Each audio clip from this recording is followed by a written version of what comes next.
Welcome to my YouTube channel. I am your host, Dr. Jorge Valdes. I'm very excited about the segments that I'm about to record in the next few episodes that I called Let Your Imagination Travel. So today, I am recording from Paris, France. Now, don't get excited. I'm sure that people are wondering right now, what, is he out of his mind? How did he get on an airplane? Did he? Oh my God, he's in danger? No. What I'm saying is this. One of the ways that I overcame my stay in prison. So imagine this. I'm 36 years old, I get arrested, and I'm told that I'm going to die in a federal prison. I forfeited every penny that I had. My children disappeared for the 2 years. I get a phone call that my dad has a year left to live.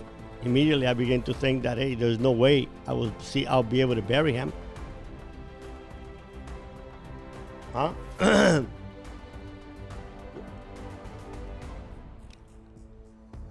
My children disappeared for 2 years, and I was not able to find out where they were.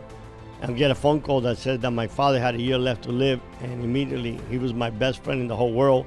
And it was it was more painful for me than being told I'm going to die in a federal prison, because immediately I said to myself, I won't be able to bury my father. So I went into that prison, and I'm going to share with you in the following episodes what are some of the things that I did to overcome negativity, to overcome fear, and to overcome depression.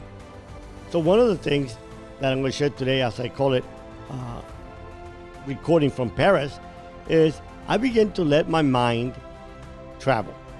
So here I was, doesn't matter what prison I was, many times I was in isolation, but as long as my mind was free.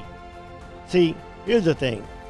The federal government can lock up your mind, the virus can lock up, the federal government can lock up your body, the virus can lock up your body, situations in life, even, God forbid, an accident that you're left paralyzed.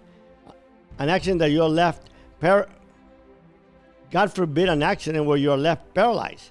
It could end up putting your life in either in a bed or in a wheelchair. But as long as we have a healthy mind, there's nothing that can hold us back. So one of the things that I began to do is I began to think about the day that I would be free. I began to remember the places that I had traveled with. I love Paris, so I began to see myself going to Paris, walking the Champs-Élysées, going to my favorite cafe, and literally I would spend, sometimes up to an hour just letting my mind loose and letting my mind travel.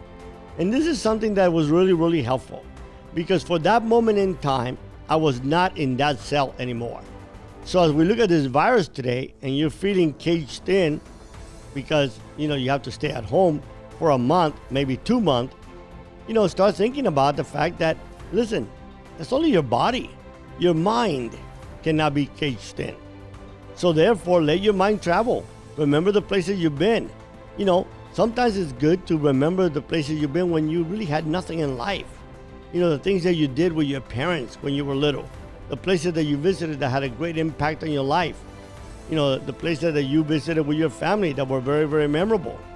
Think about those places and let yourself believe that you are traveling to those places. Yeah, it's imaginary, but a lot of our world is imaginary. We daydream all day long. So why not daydream on something positive? So yes, no, I am not recording from Paris, France, but I am just sharing with you that one of the things that helped me a lot was to let my mind travel free. So God bless you. See you in the next episode.